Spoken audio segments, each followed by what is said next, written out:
নমস্কার, দ্য ওয়ালে আপনাদের স্বাগত।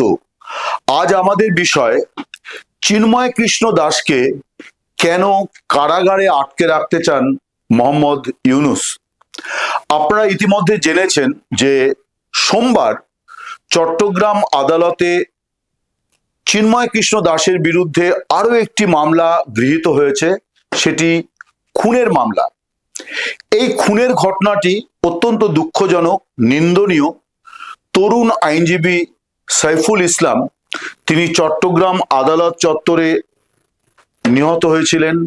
এই ঘটনাটি ছিল গত বছরের নভেম্বর মাসে। এই যে ঘটনা, এই ঘটনার কে কেন্দ্র করে একাধিক মামলা হয়েছিল। সেই মামলায় পুলিশ অনেককেই গ্রেপ্তার করেছে। যখন এই হত্যাকাণ্ডটি ঘটে তখন চিন্ময় কৃষ্ণ দাস তিনি ছিলেন পুলিশি হেফাজতে, অর্থাৎ যেদিন তার জামিন পাওয়া না পাওয়া নিয়ে আইনি লড়াই চলছিল এবং আদালত চত্বরে তুমুল উত্তেজনা ছিল, তার অনুগামীরা হাজির হয়েছিলেন। আবার বৈষম্য বিরোধী ছাত্র আন্দোলনের নেতৃত্ব, অন্যান্য রাজনৈতিক দল এবং কিছু ইসলামিক রাজনৈতিক দলের অনুগামীরা যারা জামিনের বিরোধিতা করে আদালত চত্বরের বাইরেই স্লোগান দিচ্ছিলেন, প্রতিবাদ জানাচ্ছিলেন। এই যে ঘটনা যখন ঘটে, একটা সংঘর্ষের পরিস্থিতি তৈরি হয় এবং তার মাঝে পড়ে সাইফুল ইসলাম, এক তরুণ আইনজীবী, উদীয়মান আইনজীবী, তিনি সরকারি আইনজীবী ছিলেন, তিনি নিহত হন। এই ঘটনার নিন্দা জানানোর কোনো ভাষা নেই।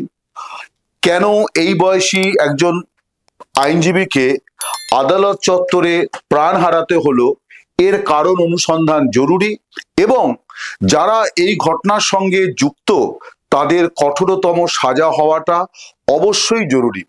তা না হলে সমাজ থেকে এই ধরনের হিংসা দূর হবে না। কিন্তু প্রশ্ন হচ্ছে যে ইসকনের প্রাক্তন সাধু চিন্ময় কৃষ্ণ দাস, তাকে কেন এই মামলাতে জড়ানো হলো। আরো জানানো হয়েছে আজকে যে আরো অন্তত 3টি মামলা আছে, যে মামলাগুলিতে চিন্ময় কৃষ্ণ দাসের নাম যুক্ত করার জন্য আদালতের কাছে পুলিশ ইতিমধ্যেই আবেদন পেশ করেছে এবং আগামী দিনে কয়েকদিনের মধ্যেই আবার সেই মামলাগুলি নিয়ে ভার্চুয়াল শুনানি হবে। আজকের শুনানিটাও ভার্চুয়াল, তার কারণ চিন্ময় কৃষ্ণ দাস তিনি গত 26 নভেম্বর থেকে চট্টগ্রামের কারাগারে বন্দী। আজকে যে খুনের মামলা তাকে দেওয়া হলো, স্বভাবতই তার কারাগার জীবন যে আরো দীর্ঘায়িত হতে যাচ্ছে এ নিয়ে আর কোনো সংশয় সন্দেহ নেই। তার কারণ মূল যে মামলায় তাকে গ্রেপ্তার করা হয়েছিল সেটি হচ্ছে যে জাতীয় পতাকার অবমাননার অভিযোগ। সেই ঘটনায় তার জামিনের আবেদন প্রথমে চট্টগ্রাম আদালতে 2বার খারিজ হয়, তারপর বাংলাদেশ হাইকোর্টে নানানভাবে এই যে জামিনের আর্জির মামলাটির শুনানি নানানভাবে পিছিয়ে দেওয়া হয়েছে। একাধিক বিচারপতির এজলাসে এই মামলা পেশ করা হয়েছিল, কিন্তু তারা কখনোই সেটাকে অগ্রাধিকার দেননি এবং আলটিমেটলি গত 30শে এপ্রিল যখন মামলাটি আদালতে শুনানির জন্য উঠল এবং হাইকোর্টের ডিভিশন বেঞ্চ তার জামিন মঞ্জুর করলেন, দেখা গেল যে সেদিনই প্রায় 3-3.5 ঘন্টা পর সরকার পক্ষ আপিল বিভাগে এই জামিনের বিরোধিতা করে মামলা পেশ করলেন এবং সেদিনই তৎক্ষণাৎ আপিল বিভাগের বিচারপতি তার জামিনের যে রায় দুপুরবেলা ডিভিশন বেঞ্চ দিয়েছিল সেই রায় খারিজ করে দেওয়া হলো। অর্থাৎ চিন্ময় কৃষ্ণ দাস তিনি আর কারাগার থেকে মুক্ত হতে পারলেন না, এখনো তিনি চট্টগ্রামের কারাগারে জেলে বন্দী। এখন আজকে আমি যে বিষয়টা আলোচনা করতে চাই যে চিন্ময় কৃষ্ণ দাস তার এই যে আলোচনায় আসা এবং তাকে নিয়ে বাংলাদেশের মোহাম্মদ ইউনুস সরকারের যে পদক্ষেপগুলি, এই পদক্ষেপগুলি অত্যন্ত গুরুত্বপূর্ণ এবং সরকারের পদক্ষেপগুলিকে যথেষ্ট গুরুতর বলতে হবে। 5 আগস্ট, গত বছর 5 আগস্ট শেখ হাসিনা সরকারের পতনের পরে বাংলাদেশে যে পরিস্থিতি তৈরি হয়েছিল তার মধ্যে দুটি দিক ছিল। একটি ছিল আওয়ামী লীগের নেতা কর্মীদের ওপরে নির্বিচারে আক্রমণ, খুন, তাদের বাড়িঘরের ওপর হামলা, নানানভাবেই তারা নির্যাতনের শিকার হয়েছিলেন।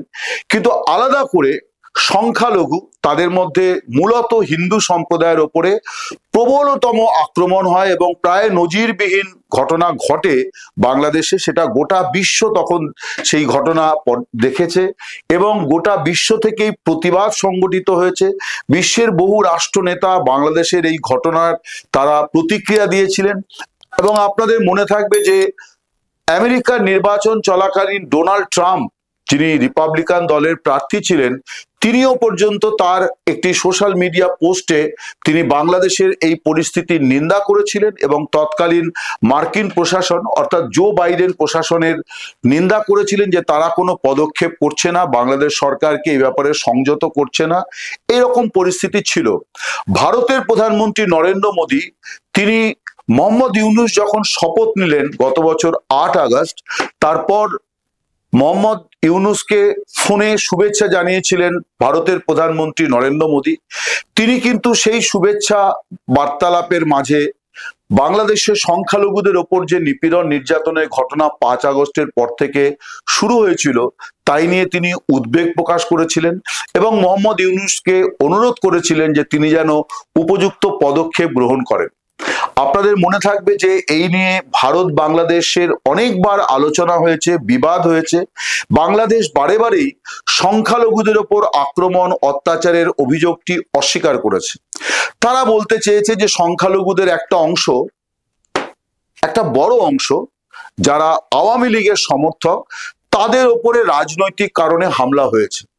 যদিও বাস্তবে ঘটনা যা দেখা গিয়েছে তাতে পরিস্থিতির সুযোগ নিয়ে সংখ্যালঘুদের উপর আক্রমণ, তাদেরকে এলাকা ছাড়া করা, বাড়ি ছাড়া করা, তাদের সম্পদ লুট, তাদের ব্যবসা দখল নেওয়া, এই সব ঘটনাই ঘটেছে। আমি যে আলোচনাটা করতে চাইছিলাম যে চিন্ময় কৃষ্ণ দাস, তার যে উত্থান অর্থাৎ সামনের সারিতে চলে আসা, এটাও কিন্তু 5 আগস্ট পরবর্তী ঘটনা। কিভাবে সেই পরিস্থিতি তৈরি হয়েছিল এবং কেন মোহাম্মদ ইউনূসের সরকার তাকে কারাগারে আটকে রাখতে চাইছে, এই বিষয়টি আমি একটু বিশদে আপনাদের সামনে তুলে ধরতে চাইছি। আপনারা জানেন যে বাংলাদেশ হিন্দু, বৌদ্ধ, খ্রিস্টান ঐক্য পরিষদ, এটি বাংলাদেশের সংখ্যালঘুদের একটা বৃহত্তম প্রতিষ্ঠান। 5 আগস্ট এই যে দেশ জুড়ে যে রাহাজানি, অরাজকতা শুরু হলো এবং সংখ্যালঘুদের উপর আক্রমণ শুরু হলো, সেই সময় খুব পরিকল্পিতভাবে এই যে প্রতিষ্ঠানটি, এই যে সংগঠনটি গত শতকের 8 দশক থেকে বাংলাদেশে সক্রিয় এবং বাংলাদেশের সংখ্যালঘুদের স্বার্থ নিয়ে যারা লড়াই করছিল, সংখ্যালঘুদের দাবি দাওয়া নিয়ে সরকারের সঙ্গে যারা দর কষাকষি করে আসছিল, এই সংগঠনের পরিচিত মুখ সাধারণ সম্পাদক রানা দাশগুপ্তর বিরুদ্ধে জোড়া খুনের মামলা দেওয়া হলো। রানা দাশগুপ্ত মূলত হচ্ছে তার আদি নিবাস বা তার পৈতৃক বাসস্থান হচ্ছেন চট্টগ্রাম। তিনি চট্টগ্রামের মানুষ। তিনি বাংলাদেশের একজন নামী ব্যারিস্টার এবং তার বিরুদ্ধে বাংলাদেশের মৌলবাদী শক্তিগুলির বহুদিনের আক্রোশ। সে আক্রোশের একটা বড় কারণ হচ্ছে যে শেখ হাসিনা সরকারের সময়তে বাংলাদেশে মুক্তিযুদ্ধ বিরোধী যে শক্তির বিরুদ্ধে আইনি পদক্ষেপ করা হচ্ছিল, তখন রানা দাশগুপ্ত ছিলেন রাষ্ট্রপক্ষের আইনজীবী। অর্থাৎ তার সওয়ালের পর অনেকের সাজা নিশ্চিত হয়েছে, কারো কারো মৃত্যুদণ্ড হয়েছে। ফলে এই আইনজীবী তিনি বাংলাদেশের ধর্মনিরপেক্ষ বিরোধী, অসাম্প্রদায়িকতা বিরোধী যে শক্তি আছে, সেই শক্তির নিশানায় তিনি বহুদিন ধরেই ছিলেন এবং তারা এই সুযোগটা পেয়ে যায় যে দেশে এইরকম একটা অরাজক পরিস্থিতির মধ্যে যখন মামলা যে কেউ যার বিরুদ্ধে দিচ্ছে, এমনকি ব্যক্তিগত প্রতিহিংসা থেকেও দেওয়া হচ্ছিল, সেই সময় রানা দাশগুপ্তকে জোড়া খুনের মামলা দেওয়া হয় এবং এই সংগঠনের আরো অনেককেই নানানভাবে আইনিভাবে হেনস্থা করা হয়, আক্রমণ করা হয়, হুমকি দেওয়া হয়, অপহরণের হুমকি দেওয়া হয়। স্বভাবতই এই সংগঠনটি খানিকটা থমকে দাঁড়ায়। যদিও এই সংগঠন একটি বড় কাজ সেই সময় করেছিল, যে সংখ্যালঘুরা প্রাণ বাঁচাতে দেশ ছাড়তে চাইছিলেন, যারা ভারত বাংলাদেশ সীমান্ত পর্যন্ত চলে এসেছিলেন, তারা কিন্তু আবার এলাকায় ফিরে যান, নিজের নিজের বাড়িতে, নিজের নিজের গ্রামে শহরে ফিরে যান এই হিন্দু বৌদ্ধ ঐক্য পরিষদের ডাকে। রানা দাশগুপ্তর আমি সেই সময় একটি সাক্ষাৎকার নিয়েছিলাম এবং তিনি তখন বলেছিলেন যে বাংলাদেশের সংখ্যালঘুদের ঐতিহাসিক সিদ্ধান্ত নেওয়ার সময় যে তারা দেশ ছাড়বেন না দেশে থেকে দেশ রক্ষা করবেন, তিনি বলেছিলেন যে আমি বলছি কেউ দেশ ছাড়বেন না, এই দেশকে রক্ষা করতে হবে, তাই এই দেশে থাকুন, যাতে এই দেশ সিরিয়া না হয়ে যায়, এই দেশ আফগানিস্তান না হয়ে যায়। কিন্তু কিছুদিন পরে আমরা দেখেছি যে রানা দাশগুপ্তর মুখ বন্ধ করে দেওয়া হয়েছে, তার মোবাইল বন্ধ এবং তিনি কোথায় আছেন কেউ জানেন না, তিনি আত্মগোপনে চলে গিয়েছেন। অবশ্যই বোঝাই যাচ্ছে যে একজন নামী ব্যারিস্টার, একজন পরিচিত মানুষ, তাকে যখন আত্মগোপনে যেতে হয়েছে, স্বভাবতই রাষ্ট্রপক্ষের থেকে তার উপরে চরম রকম হুঁশিয়ারি হুমকি জারি করা হয়েছে। তিনি সংগঠনের পদ থেকেও সরে গিয়েছেন, সাধারণ সম্পাদক পদে এখন একজন অস্থায়ীভাবে দায়িত্ব পালন করছেন। কিন্তু এই সংগঠন তারা লাগাতার লড়াই করে গেল, যে সংগঠন তারা নানানভাবে পরিসংখ্যান সংগ্রহ করেছিল যে কি পরিমাণ অত্যাচার হয়েছে এবং তারা বলেছে যে প্রায় 2200 ঘটনা 4-5 মাসের মধ্যে সংগঠিত হয়েছিল, যেখানে মূলত হিন্দু সম্প্রদায় এবং সংখ্যালঘু সম্প্রদায়ের ওপরে আক্রমণ করা হয়, তাদের ধন সম্পত্তি লুট করা হয়, বাড়িঘরে আগুন দেওয়া হয়, তাদেরকে মারধর করা হয়, বেশ কয়েকজন মারাও গিয়েছেন। এই সব কিছুই করা হয়েছিল এবং এই গোটা জিনিসটা অর্থাৎ গোটা বিশ্ব যে দেখতে পেল যে বাংলাদেশে কি হচ্ছে, তার কারণ বাংলাদেশের মিডিয়ার পক্ষে ওই সময় এই বিষয়গুলি নিয়ে খুব দায়িত্বশীল সাংবাদিকতা করার মতো পরিস্থিতি ছিল না। আমি এ নিয়ে তাদেরকে দোষারোপ করব না, কারণ সাংবাদিকরাও দিনের শেষে মানুষ, সবাই এই রকম জটিল পরিস্থিতিতে রাষ্ট্রের সঙ্গে লড়াই করার সক্ষমতা ধরে না, প্রতিষ্ঠানের অনেক বাধা বিপত্তি আছে। তার ফলে সংবাদ মাধ্যমে যে তথ্যগুলি আসেনি সেইগুলি বাংলাদেশ হিন্দু বৌদ্ধ খ্রিস্টান পরিষদ তুলে ধরেছিল। সেই কারণে সরকার পক্ষের প্রথম টার্গেট হয়ে যায় এই সংগঠনটি, যাদেরকে বারে বারেই মিথ্যা প্রতিপন্ন করার চেষ্টা হয়েছে, বারে বারে সরকারি মহল থেকে বিবৃতি দিয়ে বলা হয়েছে যে তারা দেশ বিরোধী কাজ করছে, দেশের অসম্মান করছে, অবমাননা করছে, যে ঘটনা ঘটেনি তারা সেই ঘটনার কথা বলছে। এইভাবে বারে বারে বারে বারে সরকারের ওপর মহল থেকে হুঁশিয়ারি হুমকির মুখে এই প্রতিষ্ঠান অনেকটাই মুখ বুজে যায়। এখনো পর্যন্ত তারা মূলত এখন তারা মাঝে মধ্যে বিভিন্ন ঘটনা নিয়ে উদ্বেগ প্রকাশ করে, উৎকণ্ঠা প্রকাশ করে, প্রতিবাদ পত্র জারি করে, কিন্তু মাঠে ময়দানে মিটিং মিছিল করে প্রোটেস্ট করার বিষয়টি, সেই পরিবেশ এই মুহূর্তে বাংলাদেশে নেই।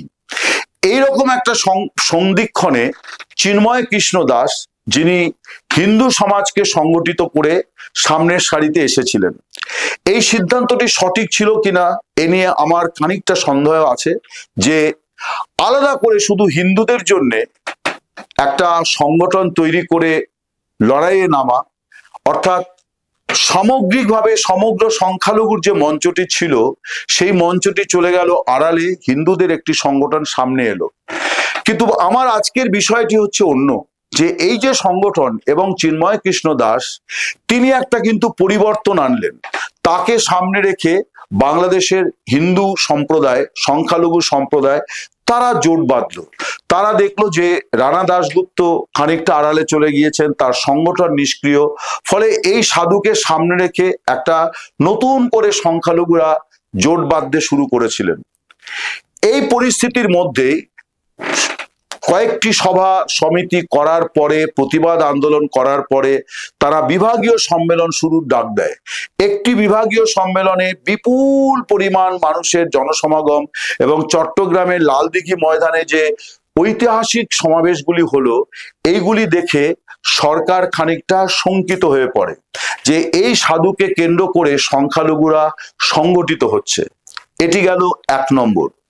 2 নম্বর, এই প্রথম বাংলাদেশে তুমুল নিপীড়ন নির্যাতনের মুখেও সংখ্যালঘুদের একটা বড় অংশ কিন্তু মাটি কামড়ে দেশে পড়ে রইল। তাদেরকে ভয় দেখিয়ে পিটিয়ে মারধর করে দেশ ছাড়া করাটা খুব সহজ হয়নি।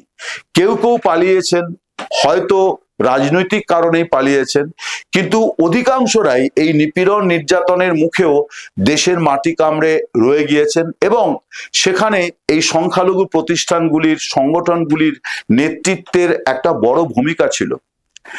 আরো একটি কারণ চিন্ময় কৃষ্ণ দাসকে টার্গেট করার, তার একটা বড় কারণ হচ্ছে আওয়ামী লীগ, শেখ হাসিনা একাধিক ভাষণে তিনি এই যে সাধুকে যেভাবে নিপীড়ন নির্যাতন করা হচ্ছে এই নিয়ে সরব হয়েছেন। আওয়ামী লীগের নেতৃত্ব তারা সরব হয়েছেন। স্বভাবতই যত রাগ গিয়ে পড়েছে চিন্ময় কৃষ্ণের ওপরে এবং ইউনূস সরকার মনে করছে যে এই সাধু যদি জেলখানা থেকে বেরিয়ে যান তাহলে আবার সংখ্যালঘুরা সংগঠিত হবে এবং সরকার বিপাকে পড়বে। তার কারণ সংখ্যালঘুরা যখন ময়দানে সরব হবে তখন গোটা বিশ্বের কাছে কিন্তু এই বার্তাটি যাবে যে সংখ্যালঘুরা নিরাপদ নয়। লক্ষণীয় যে বিগত কয়েক মাস ধরেই কিন্তু সংখ্যালঘুদের সব সংগঠনই মুখ বুজে আছে বাংলাদেশে, অর্থাৎ রাষ্ট্রীয় নিপীড়ন নির্যাতনের মুখে সংখ্যালঘুরা সম্পূর্ণভাবে একেবারে একটা তাদের দেয়ালে পিঠ থেকে যাওয়া অবস্থা। এই পরিস্থিতিতে চিন্ময় কৃষ্ণ দাস যদি মুক্তি পেয়ে যান তাহলে সংখ্যালঘুরা আবার সামনের সারিতে আসবে, আবার সরকারের বিরুদ্ধে সরব হবে এবং তার ফলে আওয়ামী লীগও খানিকটা পুনরুজ্জীবিত হয়ে যেতে পারে। এই রকম নানান আশঙ্কা করেই কিন্তু চিন্ময় কৃষ্ণ দাসকে জেলে আটকে রাখার চেষ্টা সরকারের তরফে একেবারে কোমর বেঁধে সরকার পক্ষ নেমেছে। যে মামলাটিতে তাকে প্রথম গ্রেপ্তার করা হয়েছিল অর্থাৎ দেশদ্রোহিতার মামলা, জাতীয় পতাকার মর্যাদা রক্ষা নিয়ে কোনো প্রশ্ন নেই। জাতীয় পতাকা শ্রেষ্ঠ পতাকা, জাতীয় পতাকা সব দেশের জাতীয় পতাকাকে রক্ষা করতে হবে, তার অবমাননা করার কোনো প্রশ্ন ওঠে না। অবমাননাকারীর অবশ্যই শাস্তি হওয়া উচিত। কিন্তু চিন্ময় কৃষ্ণ দাসকে যেভাবে একটি জাতীয় পতাকা অবমাননার মামলা দেওয়া হয়েছে সেটাও কিন্তু একটা বড় গুরুতর প্রশ্ন। তার জনসভাতে একটি পোস্টে একটি জায়গাতে জাতীয় পতাকার উপরে অন্য একটি ভিন্ন রঙের পতাকা ছিল বলে অভিযোগ।